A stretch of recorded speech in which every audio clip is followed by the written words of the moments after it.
नागुण तक अपने बालों का अनुसंधान करो और मेरे संदेह को मिटाओ।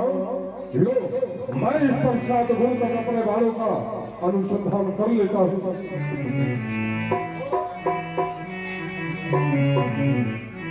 ये हाल देख जब आप ही चल गए, बरस जाना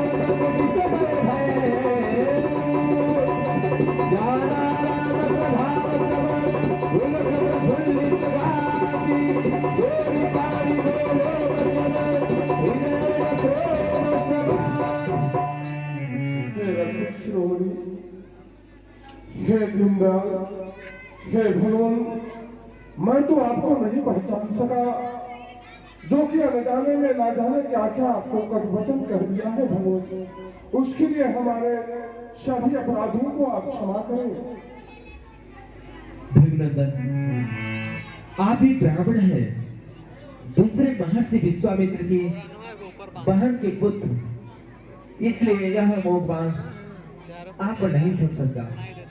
आपके पास मन की गति से सर्वत्र आने जाने की जो शक्ति है, मैं उनका नाश करूं, या तो आप जो तपोबल से पुण्य लोग अर्जित किए हैं, मैं उनका नाश करूं। आप बताएं, ये दिव्य विष्णु बाण किस पर छोड़ूं, किस दिशा की ओर छोड़ूं? भगवान, आप सर्वज्ञ ज्ञानी होकर के यदि आप अपने सेवक से पूछ रहे हैं तो आप अपने इस दास का गौरव पा रहे हैं। भगवान, आप तो जानते हैं हमारे अंदर जो मन की गति से आने जाने की शक्ति है, यदि आप कहीं उसका विनाश कर देंगे तो हे भगवान, मैं दिन भर इस वसुंधरा पर भ्रमण करता हूँ, परंतु मैं संध्या काले महल की पर्वत पर ही विश्राम करता हूँ। इसलिए ही नाथ, हमारे अंदर जो मन की गति की आने जाने की शक्ति है, यदि आप उसका विनाश न करें। मैंने जो अपने तपोबल से पुण्य कार्य अर्जित रखे हैं, आप उसका विनाश करें भगवान।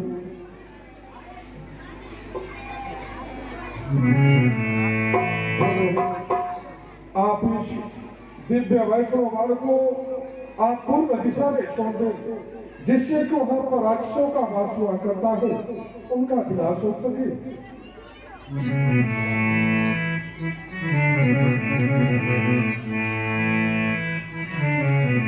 ना, अब आगे का मुझे मार्गदर्शन बताएं, जिससे कि हमारे मन को शांति मिले। भृगुनंदन, यदि आप मुझसे पूछ रहे हैं तो मैं आपको अवश्य बताऊंगा। आप मेरे आराध्य देव शंकर जी के मंत्रों का जाप करें, इसी में आपका भलाई है। अवश्य महाराज मिथिलापति, आपके आंगन में स्वयं क्षीर सागर के निवासी नारायण दुल्हे के रूप में आए हुए हैं। आप उनका धूमधाम से विवाह करो, उनके विवाह में कोई त्रुटि न रह जाए, इसी में जगत का कल्याण है, इसी में आपका कल्याण है। आप तो धन्य हैं, आप तो महान है मिथिलापति, जो कि आपका आंगन में भगवान का दुल्हे के रूप में आगमन हुआ है। हे भगवान, आपके चरणों की अनुकंपा से आज जो मेरे मनोरथ सिद्ध हुए हैं, मैं आपका आशीर्वाद चाहता हूँ। आयुष्मान भव।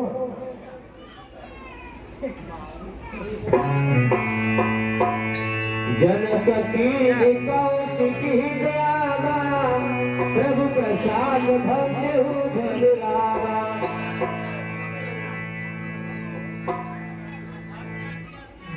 हे भगवान, अब कृपा कर बताएं गुरुदेव कि आगे हमें क्या करना चाहिए। दुख अवधपुर प्रथम हो जाई, आज होली पद सरत ही बोलाई। हे विजयराज जनक, आपने जो प्रण लिया था उस शिव धनुष पे पतंग चढ़ा गया है और आपका प्रतिज्ञा पूर्ण हो गया है। उसी समय सीता और राम का विवाह करें। लेकिन आप अपने कुल के रीति के अनुसार यहाँ से एक दूत को अयोध्या के लिए भेजिए और महाराज दशरथ से यह संदेश लिखिए कि बारात लेकर के आपको शीघ्र जनकपुर में आए।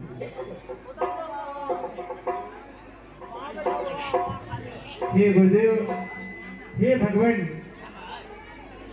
हे मुनिश्रेष्ठी, आपके ज्ञानुसार मैं वही कार्य करूंगा जिससे जगत का कल्याण होगा।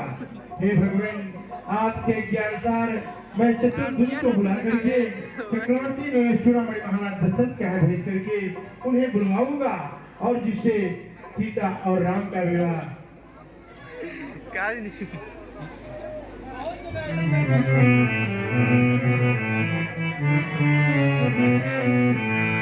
अरे दूत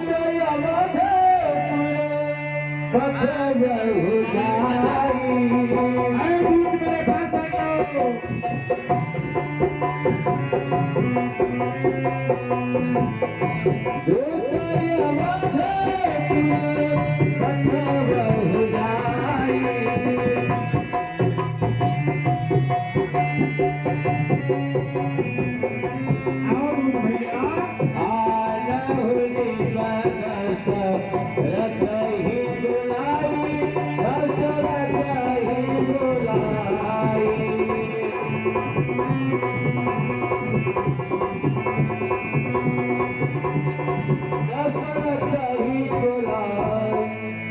देखिए दूत, एक पत्रिका के माध्यम से सरयू तट निवासी चक्रवर्ती चूड़ामणि महाराज दशरथ के यहाँ जाना है और उनके चरणों में मेरा प्रणाम कहना, उनसे कहना कि महाराज विदेहराज आपको आमंत्रण कार्ड भिजवाए हैं और आपसे प्रार्थना किए हैं आप अयोध्या से हाथी घोड़े के समेत समस्त मित्र मंडली के समेत समस्त प्रजावासियों के समेत बारात लेकर जनकपुर के लिए चले।